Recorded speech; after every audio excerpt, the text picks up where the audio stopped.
perasaan si Hani ini malah kok udara di dalam ini malah makin dingin ya. Padahal udah ditutup selimut banyak itu. Termasuk tubuhnya Hani jadi makin dingin. Perkara inilah Hani makin gak bisa tidur. Sampai akhirnya Hani ini pasrah, Wak. Dia pikir mungkin kalau aku gak paksakan kali tidurnya bisa tidur sendirinya. Udah dibiarkan aja. Pertama dipaksa kali kan. Gak tidur-tidur, dibiasakan aja.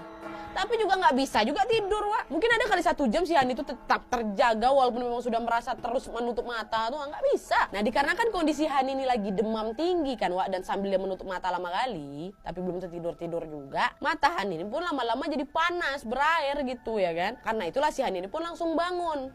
Duduk dia bentar nih. Terus tiba-tiba waktu dia buka selimutnya itu, tubuhnya itu pun ngerasa kayak diterjang angin yang kenceng kali ya, Wak.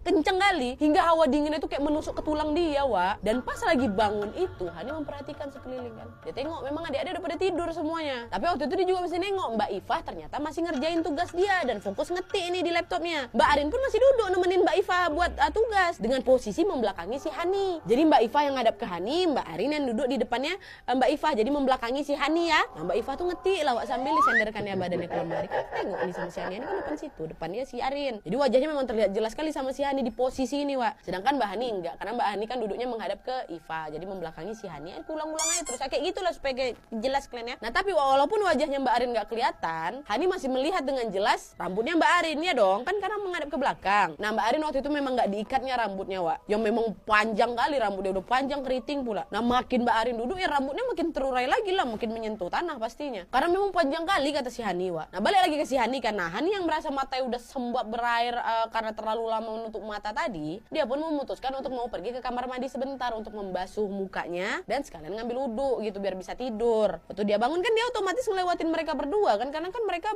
duduknya di samping lemari pintu keluar. Dah pergilah, lewat lah nih, nampak orang tuh berdua lagi bikin tugas aja mereka. Dah lewat, dah selesai basuh muka, masuk lagi. Nah waktu masuk kamar, Wak, Hani nengok Mbak Iva sudah tertidur dengan posisi duduk, Wak. Nyandar dia ke lemari, ditutupin laptopnya.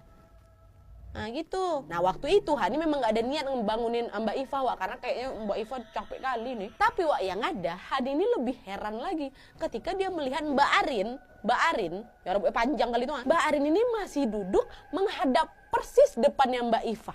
Sama kayak posisi yang si Hani tengok sebelum dia ke kamar mandi itu sama. Duduk kayak gini. Mbak Iva tidur. Itu heran si Hani kan, Mbak Iva kan udah selesai tugas. Ini kan tugasnya Mbak Iva. Buat apa Mbak Arin tetap duduk di situ? Duduk deh, Wak. Ditegurlah sama si Hani, Mbak Arin, kok belum tidur, Mbak? Nah terus Mbak Arinnya cuma menjawab dengan menggelengkan kepalanya aja. Kok belum tidur, Mbak? Gitu. Nah Hani waktu itu memang udah lagi ngantuk kali itu pun dia nggak terlalu ngambil pusing, Wak. Dia langsung